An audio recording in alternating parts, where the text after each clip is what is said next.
Hi, and welcome to another edition of Better Minneapolis. I'm Terry White. If you like what we're doing here, please become a subscriber.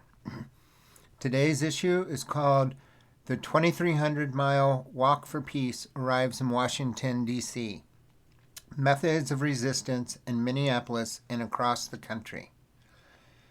It would have been fitting if the monks who walked from Fort Worth, Texas to Washington, D.C. to promote peace had been able to stop in Minneapolis along the way. And I have a picture here of the monks in Fredericksburg, Virginia on February 6th. Governor Tim Walz has said he believes ICE agents will be leaving the state within days. If that proves true, the Minnesota left behind after Operation Metro Surge will be markedly different from the one federal immigration agents first encountered. For many residents, their presence has felt less like a law enforcement action and more like a natural disaster, sudden, disruptive, and terrifying. Schools and businesses have emptied. Some storefronts are boarded up.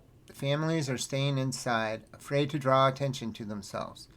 At the same time, neighbors have banded together, delivering food and medicine and checking in on one another. In many practical ways, people are doing what they can to protect those around them. The bonds formed in moments like this between neighbors, friends, and like-minded residents resisting what feels like a hostile invasion are likely to outlast the operation itself. Long after the SUVs with tinted windows and obscured plates have left our streets, those relationships will remain, shaped by a shared experience of fear, solidarity, and care. There are, of course, important differences between what Minneapolis is experiencing and a natural disaster. For one, residents are not waiting for help from the federal government. If anything, many are acting on the assumption that no help is coming.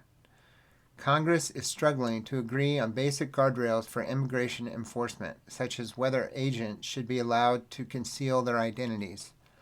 The federal government appears paralyzed and may partially shut down. Where the comparison does hold is in what comes next. As with any disaster, the cameras will leave, the reporters will move on. Minneapolis, meanwhile, will be left to reckon with the aftermath. An estimated $100 million carved out of the local economy, families forced to navigate the costly and painful process of reunification, and residents who have spent weeks in a state of crisis now expected to return to something resembling normal life. Instead of federal aid, the response is coming locally. City leaders are proposing a temporary ban on evictions and would like to commit an additional $1 million toward preventing displacement. The city is shifting $500,000 from the fire department's budget to fund legal defense and exploring the creation of a $5 million pool to support small businesses struggling to survive the disruption. These measures may help, but they also underscore a stark reality. Minneapolis is being asked to absorb the cost of a federal action largely on its own. The state legislative session begins February 17, and it remains an open question whether lawmakers will deliver additional local government aid to help cities recover. Stemming the tide of tyranny. We don't pretend to know the single best way to halt what feels like a growing slide toward authoritarianism in this country. The expanding presence of ICE with its increased budget, broader mandate, and aggressive tactics is only one visible manifestation of a larger pattern. That pattern is evident elsewhere as well, in the erosion of democratic norms, in the casual acceptance of self-enrichment and political favoritism, and in the insistence that truth itself bends to power. In a recent Atlantic essay, Yes, It's Fascism, Jonathan Rauch explains why he has come to believe the term applies to Donald Trump. Central to his argument is the deliberate demolition of norms and the open glorification of force and violence as political tools. That worldview is echoed by Trump advisor Stephen Miller, who has described politics in starkly amoral terms. To quote, "We live in a world, in the real world, that is governed by strength, that is governed by force, that is governed by power." Here I have another picture of the Buddhist monks gathered outside the National Cathedral in Washington, D.C. on February 10th. We contrast that belief that might makes right with the example set by the several dozen Buddhist monks who walked 2,300 miles to Washington, D.C. to raise awareness of peace, loving kindness, and compassion.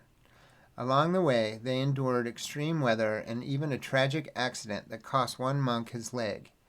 Their leader, Bhikkhu Panakara, explained that the walk was not a protest, but an effort to, quote, awaken the peace that already lives within each of us. At our most optimistic, we believe messages like this can still reach people who have traded compassion for the political rewards of coercion.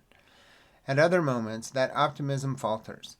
What sustains us are the many forms of peaceful resistance already taking shape, from marches and vigils to quieter acts of solidarity, like knitting circles raising funds for local immigration aid by knitting red resistance hats like those worn by Norwegians in the 1940s.